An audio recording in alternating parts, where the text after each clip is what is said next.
Clapton's tone at these shows was just unbelievable. Eric was using at that time Fender Eric Clapton Stratocaster, but it was probably master built by Todd Krause, who is a master builder over at Fender. It could have been built by him or one of the other builders at Fender. And he had a pewter Clapton Strat and a black Clapton Strat. And both of them had what we call flame on the neck. It's really a gorgeous look for a guitar, and it inspired me to want to purchase one. And I'm on the hunt for one, for a custom shop or a master built. And I think that only the master built guitars come that way. But yeah, I'm thinking of maybe ordering one through Todd Krause. So Todd Krause, if you're listening, we love your work, and Eric does too. So do we. So at that time, around the late 80s, Eric Clapton ordered a Soldano amplifier head from Mike Soldano, the former CEO of Soldano. I think he sold the company. But anyway, Clapton ordered the Soldano after playing Mark Knopfler's. I think Eric was just watching Mark Knopfler perform, and he loved the sound. And he thought that the sound was coming from Mark's guitar, but that actually wasn't the case. It was actually coming from the amplifier combination that Mark was using. And that was a Soldano SLO 100, which is probably their bread and butter. Oh, nice. I've got some pictures. So this was Clapton's rig for the 24 Nights shows. He had two Soldano SLO 100s, and the cabinets were Marshall 1960 Bs. And B just means that it's not an angled cabinet. And I don't know if you can pull up a picture of an angled cabinet to show viewers what that looks like. But these are 1960 B cabinets and a SLO 100 Soldano head. Andrew's holding up That's the angled. What an angled cabinet looks like. So that would be called a 1960A cabinet. So A just stands for angled, and B, I guess, for not angled. And that's what we're looking at the picture on the main screen here. So that was a big part of his sound. His Clapton Strat, the Soldano SLO 100, and the Marshall 1960B cabinets. And he had a spare just in case one of them blew up, even though that wasn't going to happen for an amp of such quality. Those amps were hand-built by Mike Soldano, and I'm sure Marshall gave him some good quality stuff as well. And he actually bought that Soldano head. He didn't get it for free.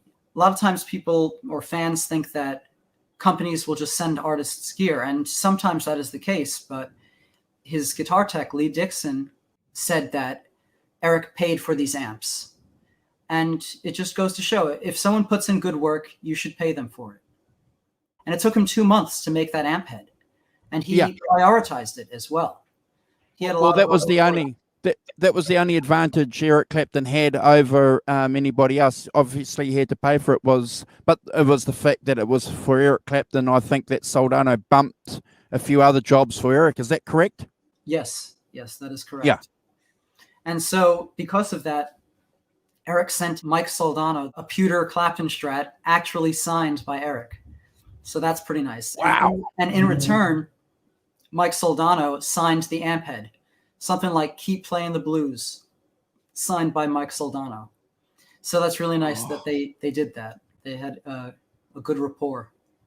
Yeah, absolutely. And I've been speaking to, Brad for a few months, and, a Soldano amp is certainly something that he talks about. He doesn't talk about any other amps. He's got a couple of Marshalls there, but if there's one amp Brad wants, Michael, it's a Soldano. Me too. They run about $4,000, I think, for the SLO 100s. And that's without a cabinet. You need a cabinet. So the cabinets, I think, run $1,000 for the Marshall 1960B. One of these days, I'm going to just splurge and get it because I need to be Eric Clapton at 24 Nights. And I know a lot of you do too. Have you played through a Soldano, Michael? Have you had the yes opportunity? Yes. One of my first bands recorded in a studio about 20 minutes away from my house. And it was a rehearsal studio. And I chose this place because they had a Soldano SLO 100 in the room.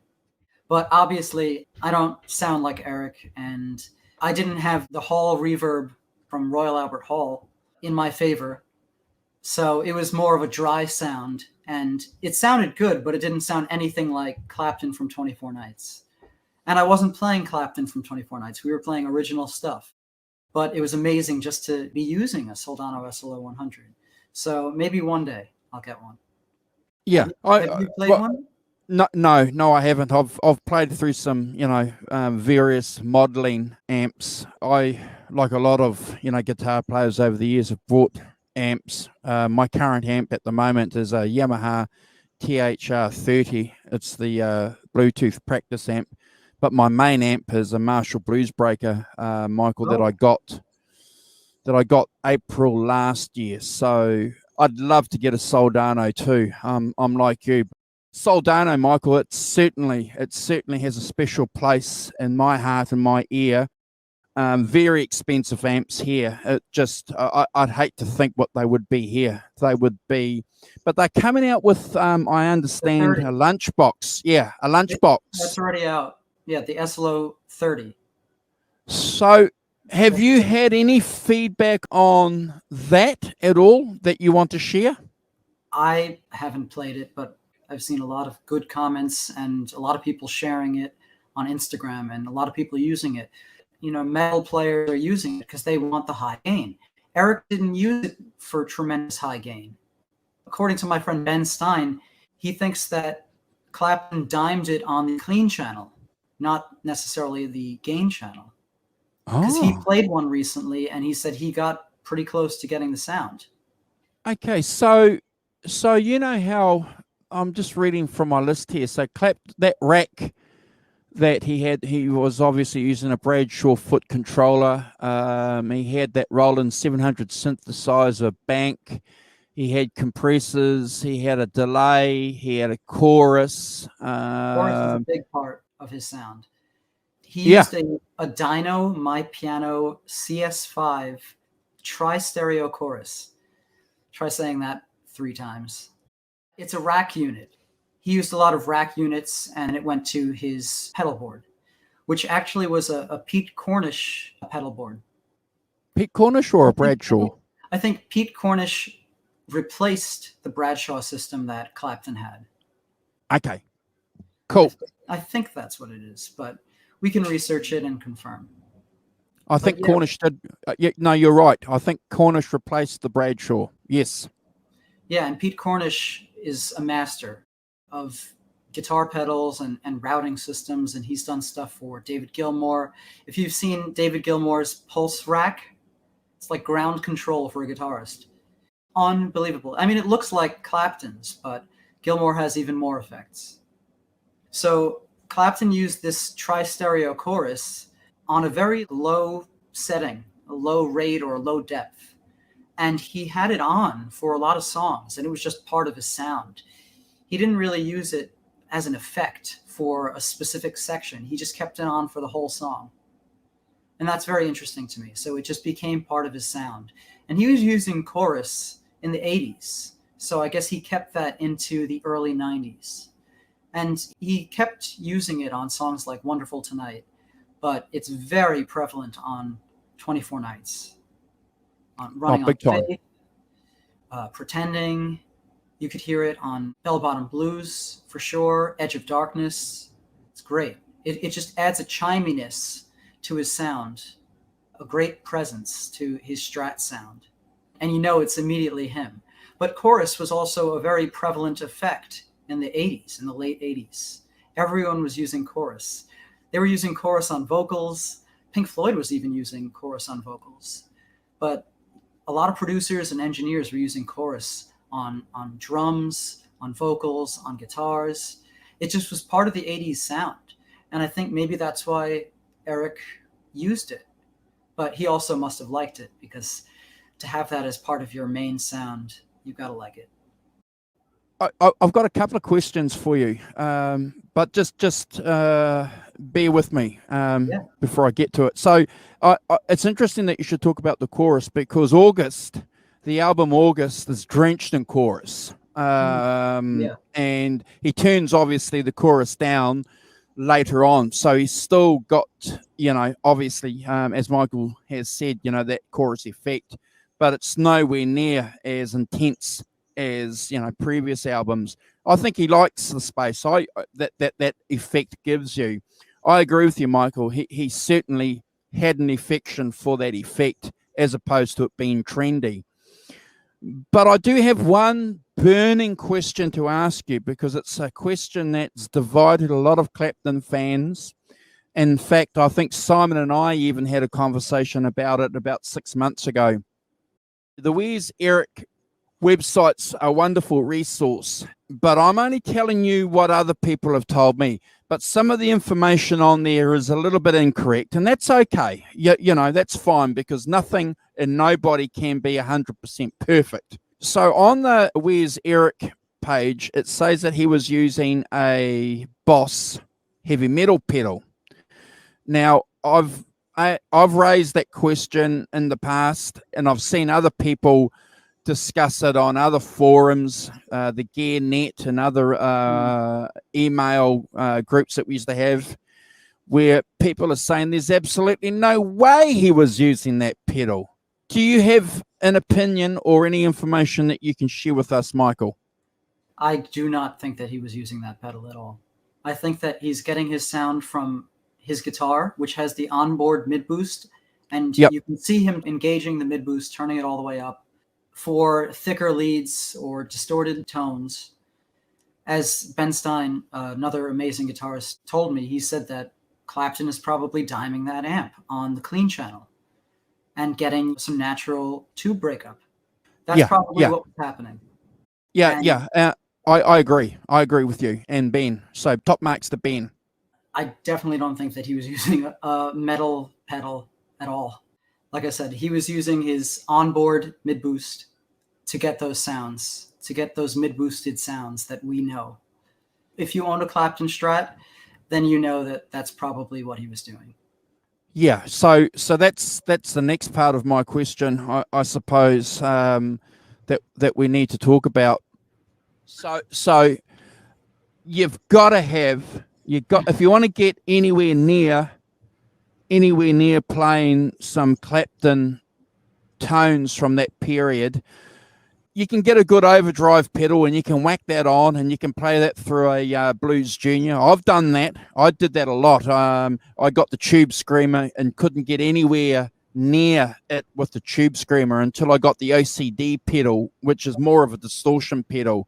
So I got a little bit closer to that, but it wasn't until I started playing this, and because I was going through another phase where I started playing this with the mid boost, because I didn't use it for a long time because I was really interested, Michael, in just getting classic Fender tones. Yes. But then when I realized that using the mid boost, that's the key. That's the key for that tone, I think. And your guitar certainly has that, doesn't it? Yeah. So this guitar has a Clapton loaded pickguard with vintage noiseless pickups in it. Yep. And it has the TBX control, which is the treble bass expander. And it also has the mid boost in the second tone. So it can go from thin to thick with a turn of an knob. And it's a really great feature if you don't want to bring around an extra pedal when you're performing, because you have an overdrive built into your guitar. And I think that's what Eric wanted. I think Eric likes to avoid using pedals as much as possible these days, unless it's a wah or a Leslie. For the longest time, and it takes a while, I think, for you to get your head around it as well, because it's not necessarily going to add a lot more volume to your amp. It just gives you a lot more breakup. Even